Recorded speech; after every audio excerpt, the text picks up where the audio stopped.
2 Coríntios, capítulo 12. Que a paz do Senhor seja sobre nossas vidas. Amém. Todos os dias e nos fortaleça mais essa manhã, nos alimente. E o tema que eu quero refletir com a igreja, na verdade, normalmente as palavras que trazemos tem muito a ver com aquilo que lemos para nós mesmos, às vezes lá na segunda-feira, na terça, algo que nos marca na leitura diária. E aí alguns dos temas são trazidos e aí melhor elaborados para compreender, para que a igreja possa compreender melhor. Mas normalmente é algo que Deus fala comigo primeiro, tem que falar com a pessoa que vai comunicar primeiro, seja ela quem vier ao altar, senão o meu entendimento não traz sinceridade. Sim ou não? Existem aqueles que, de repente, eu posso me enquadrar nisso em alguns momentos, num passado, que leem para pregar, leem a Bíblia apenas para trazer uma mensagem. Mas é diferente quando você lê algo que fala com você, que você transmite aquilo que te alimentou com os seus irmãos. Por isso eu quero que você preste atenção, abra o coração e por esses minutos possa refletir naquilo que vai ser trazido nessa manhã. Já encontrou? Eu falei o quê? Qual capítulo? 12.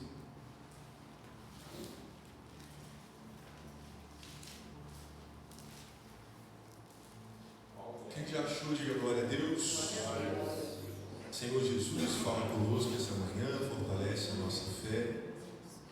Oramos aqui para que o Senhor venha, através da Tua palavra, renovar o nosso espírito, alimentar-nos, pois necessitamos da Tua palavra, desse meio de oração, que o Senhor possa cada dia mais nos aproximar. É o meio que temos, é orando e nos alimentando desta fonte de vida que é a Tua palavra. Quem crê, diga: eu tomo posse. Se a circunstância não mudar hoje, a graça de Deus será suficiente para você? Vou ler novamente, você vai acompanhar ali também. Se a circunstância não mudar hoje, a graça de Deus ainda será suficiente para você? Quando Deus não muda a situação, a gente fica se perguntando: essa situação eu estou carregando há tanto tempo, já era para Deus, no nosso pensamento, ter transformado, ter mudado, ou de repente pensamos, já era para eu estar lá na frente, ou já era para ter superado isso, etc. Mas quando Deus não muda a situação como queremos ou como imaginamos, de repente é porque Ele quer mudar algo em nós. Não é sempre sobre mudar o cenário. E aí tem muitos exemplos que você pode trazer à memória. Jó, o quanto que ele chegou no limite, no pó, mas algum propósito tinha com aquilo. O quanto Deus, e foi falado aqui também no meio da ministração da oferta, algumas situações é permitida por Ele, não para aquela situação de repente ser um testemunho grandioso externo, mas sim uma mudança interna. A situação veio para transformar você. Ele permitiu isso. Paulo escreve no versículo 7, e olha que Paulo, o grande apóstolo Paulo, escreveu a maioria das cartas do Novo Testamento, mas uma situação o incomodava.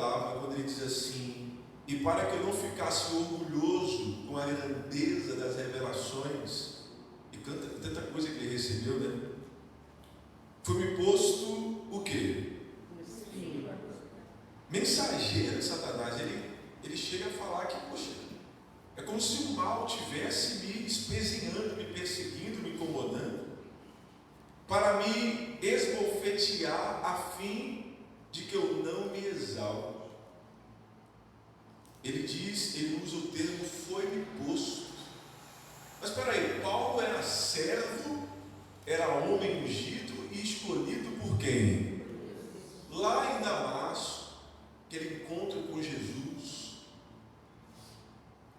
tudo que Paulo foi usado e onde ele levou a palavra, o quanto que Deus o usou, mas ainda assim ele fala que foi posto nele um espinho, algo para que ele pudesse estar sempre atento, alerta. É interessante, né? Eu ia usar um exemplo de um balão, mas não trouxe para você vai entender.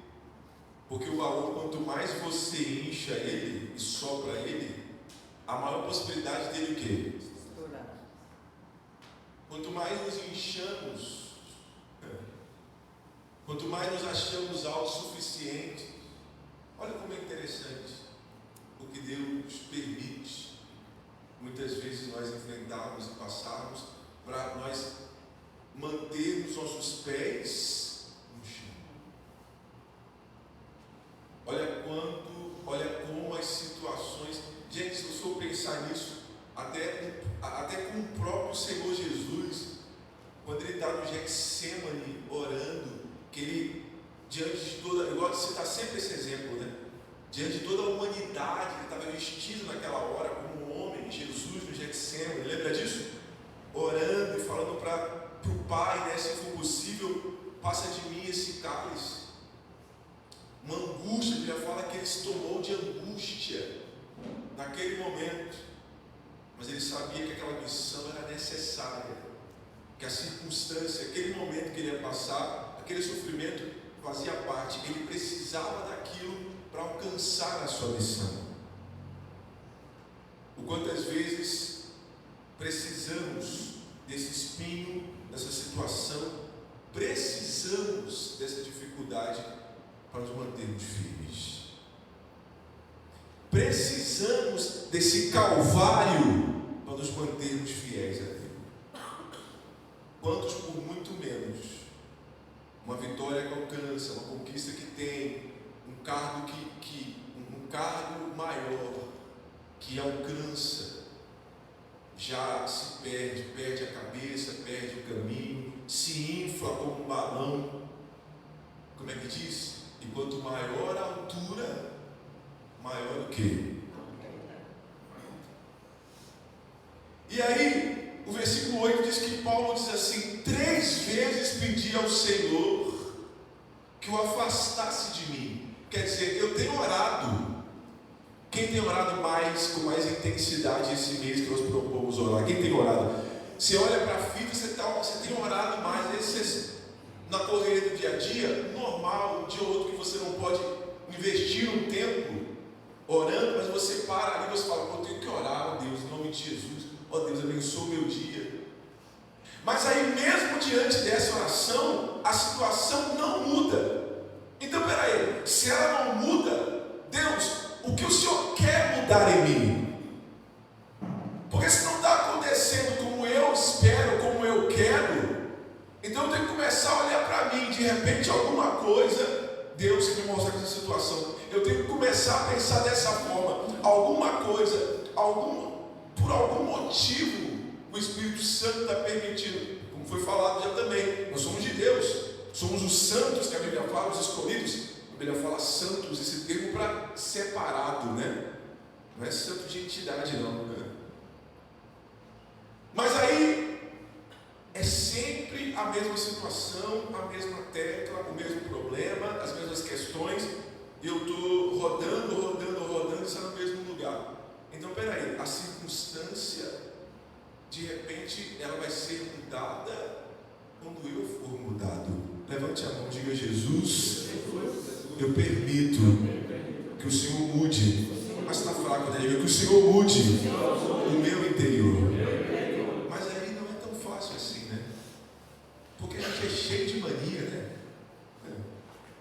Costumam dizer que, com todo respeito, tá? Vai chegando a idade, a gente tem mais manias, né? Os mais pejorativos falam que velho é cheio de mania. Não quis dizer isso, né? Mas não é só idoso, não. Tem muito jovem também cheio de... O ser humano cheio de querer, cheio de mania. Eu nasci assim, eu sou assim. Pau que nasce torto. Não, porque eu aprendi assim, porque eu sou desse jeito. E situações vêm acontecendo porque exatamente você é desse jeito. E vão se repetir os padrões, os relacionamentos, as questões do trabalho, da vida financeira. Padrões se repetem na vida, no geral, porque a mudança não acontece no interior. Então vai se repetindo. Vou dar um exemplo para você entender. É a mulher que ela passou por um relacionamento abusivo, de agressão, mas aí depois ela se separa daquele cara e ela arruma um outro cara com o mesmo padrão, tóxico. O cara que abusa, o cara que bate. Entende isso? Aí ela se separa daquele cara, daquela situação, e encontra uma outra pessoa da mesma forma ou até pior. Aí ela pensa, poxa vida, o problema todos os homens são ruins. Só que ela acaba não observando a sua visão, como está o seu interior. Ela tem escolhido, ela tem vivido desse jeito.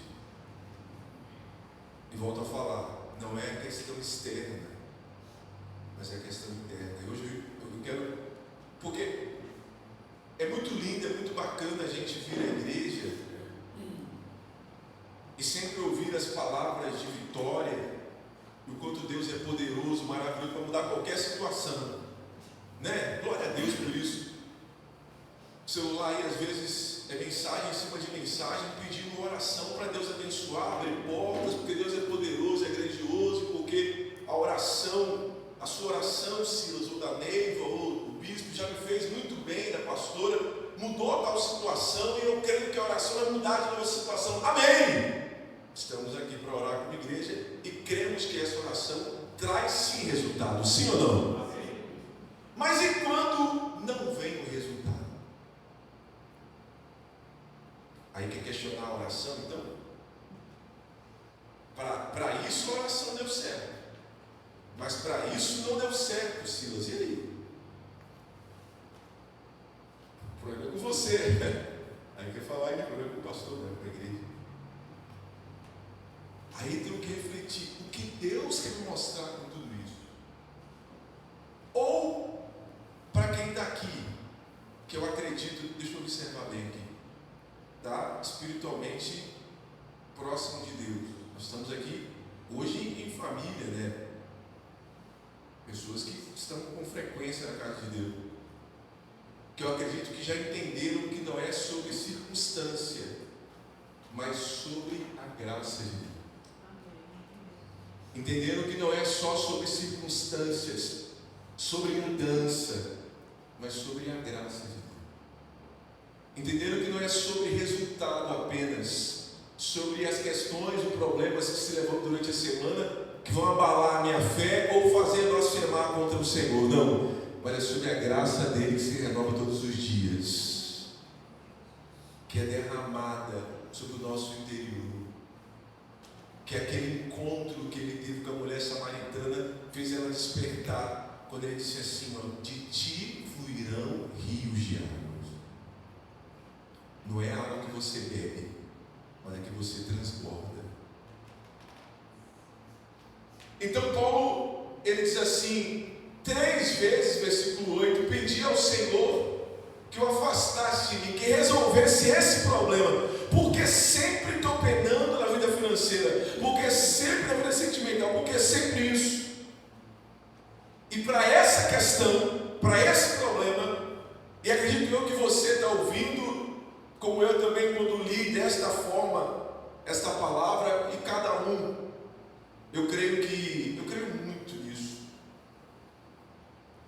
Quando o pregador, ou quem estiver ministrando a palavra, traz a mensagem que vem do Senhor, do entendimento das Sagradas Escrituras ali, por mais conhecimento teológico que ele tenha, quem convence a cada um é o Espírito que fala com cada um diferente. E aí você está ouvindo e começa a associar as suas questões. E a resposta, para quem tem aquela Bíblia que marca, tem Bíblia que marca o que Jesus fala, né? Fica vermelhinho. A minha aqui no tablet marca assim, o versículo 9, em vermelho essa parte aqui, ó. Então ele me diz, diga comigo, a minha graça é o que basta para você, porque o poder, diga, se aperfeiçoa na fraqueza. Quem responde isso para ele? O próprio Senhor. De boa vontade, pois mais me gloriarei. Quer dizer, eu tenho mais forças. Eu glorifico ao Senhor nas fraquezas, para que sobre mim repouse o poder de Cristo. Por isso sinto prazer nas fraquezas, nos insultos, nas privações, nas perseguições, nas angústias, por amor a Cristo. Afinal de contas, essas situações que não aproximam mais do Senhor, né? Quando sou fraco, então é que sou. Tem um salmo que eu amo. Um salmo que eu amo, que é o Salmo 27. Abre lá comigo. Que é um salmo de Davi, que eu estava pesquisando ontem. Já isso foi ontem, quando eu lembrei deste salmo, dos muitos momentos em que Davi passou sendo perseguido por Saul. Você entende? Teve momentos em que Davi teve oportunidade, tanto que Saul queria matá-lo, né? Queria o fim dele.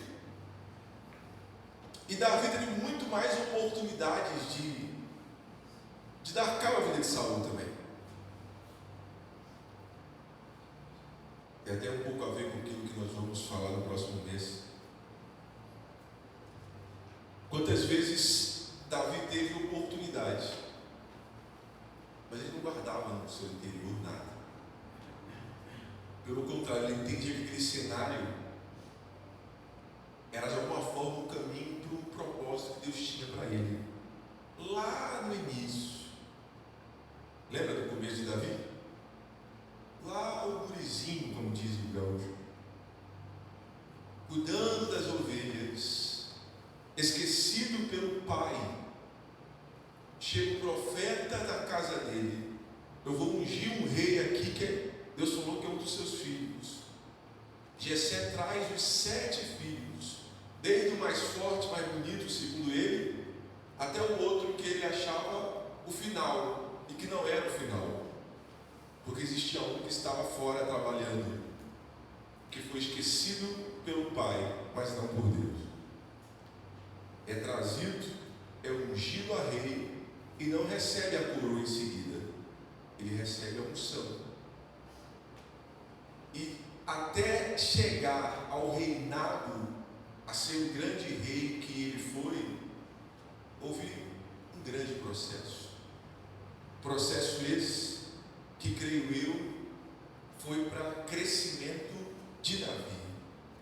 Toda luta, toda dificuldade, toda perseguição que Davi enfrentou foi para o seu crescimento. Situações de risco. Se você acompanha e já leu sobre Davi, momentos que ele teve que se esconder na caverna. Mas para aí, pastor, ele o propósito dele era reinar sobre Israel. Como é que ele tinha que fugir ou estar dentro de uma caverna, ou se esconder, ou isso ou aquilo? Mas na verdade, o propósito para chegar ao reinado era moldar primeiro o seu interior. Quem me entende até aqui? Nem precisa mais, nem precisa mais. O Salmo 27 diz assim, ó: o Senhor é a minha luz e a minha salvação, de quem terei medo? O Senhor é a fortaleza da minha vida, a quem temerei? Quando malfeitores me sobrevêm para me destruir, meus opressores, inimigos, eles que tropeçam e caem. Ainda que o exército se acampe contra mim, não se atemorizará o meu coração, e se estourar contra mim a guerra, ainda assim terei o que, gente? Confiança. Você reparou até aqui que Davi não está falando de vencer inimigo, de derrubar gigantes, de destruir ninguém? Ele está dizendo aqui, ó: o Senhor é minha luz, minha salvação, malfeitores vêm me destruir, me cercam, um exército se acampa contra mim, mas ainda assim não temerá e não se perturbará, não se abalará o meu.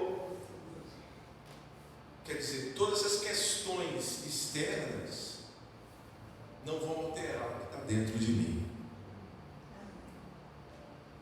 Tudo que está acontecendo ao meu redor não vai abalar a minha fé. Posso ouvir um glória a Deus? Mais forte, glória a Deus.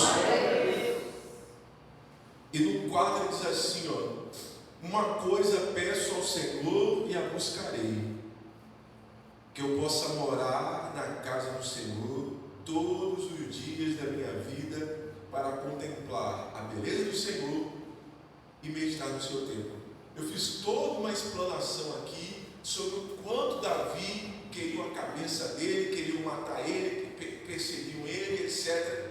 Esse texto aqui, nós vemos um momento de desabafo dele: o Senhor é a minha luz, a minha salvação, não tenho por que temer, estou cercado de inimigos, continuo confiando. Nós vemos aqui um salmo de confiança, de fé, uma maturidade, uma força interior que ele tinha, né? Uma coisa indescritível, uma coisa única. É difícil para nós, como seres humanos, estar cercado de problemas e manter essa confiança em Deus. Se uma guerra se estourar contra mim, ainda assim permanecerei confiante. Mas a oração dele é o mais forte disso aqui, porque ele diz assim, ó: uma coisa peço ao Senhor e eu buscarei, que eu possa morar na casa do Senhor. Qualquer outro no lugar dele faria a seguinte oração: uma coisa peço ao Senhor, que meus inimigos sejam destruídos. Ela uma coisa eu peço ao Senhor, que esses que se acampam contra mim sejam derrotados, caiam um raio do céu, que eu tenha força com o meu exército para destruir todos eles. Não. Diante de tudo que ele fala, que ele não tem por que temer, que ele está cercado de inimigos, que se levantaram contra ele os mais, imagina, o rei da época queria a cabeça dele. Ele só pede uma coisa: não é a derrota deles, não é que eles quebrem a cara, não é que eles se destruam, não é a vingança. Ele não pede. Ele pede: Senhor, que nada me tire da tua presença. Porque se eu estou na tua presença, eu sei que a minha luta é a sua luta, a minha batalha é a sua batalha. Então nem sempre é sobre mudar a circunstância, mas é sobre nos moldar muitas vezes. Citando um pouco de Paulo ali, né?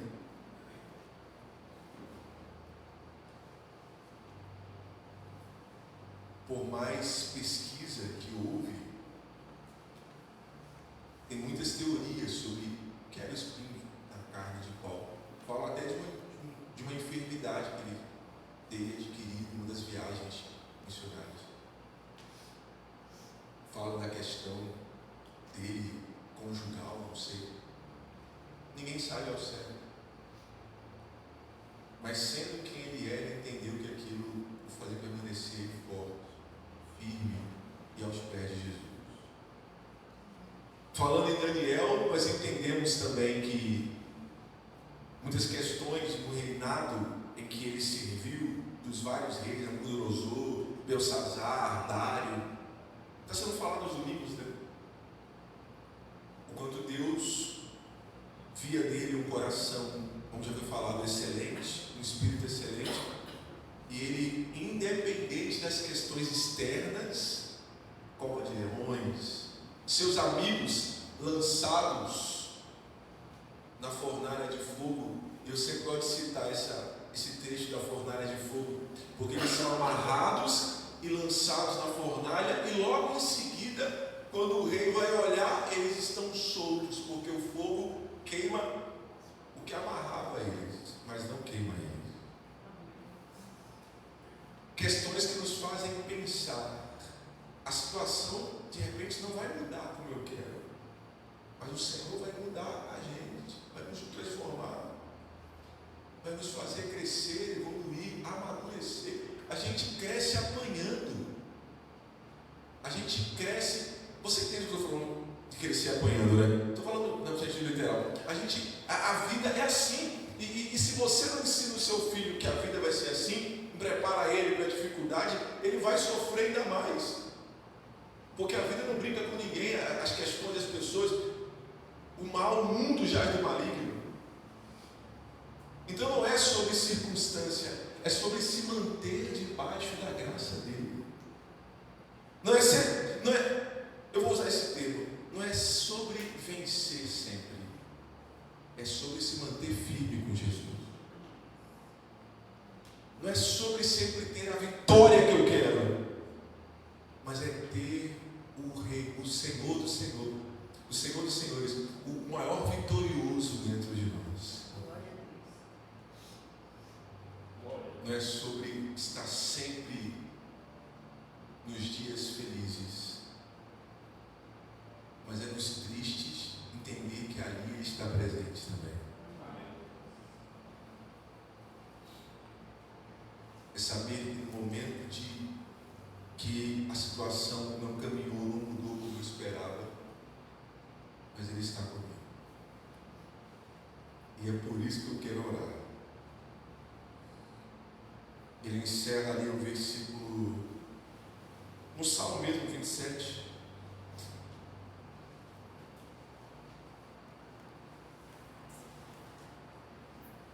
O 5 diz assim, pois no dia da adversidade Ele me ocultará no teu abrigo, no interior do seu tabernáculo me acolherá, Ele me porá no alto de uma rocha. Vamos para o 14, marca ele aí, espere no Senhor, ponto. Muitas vezes não é a resposta, não é o sim, não é o não. E foi falado aqui algumas vezes, né? Não é a resposta de Deus. Vai ser às vezes sim, receba, a porta vai se abrir. Às vezes vai ser uma negativa, porque o não faz parte também do nosso desenvolvimento. Muitas vezes vai ser aguarde, espere. Mas o espere no Senhor tem um ponto e continua no versículo 14. Anime-se, fortifique-se no seu coração e espere, pois, no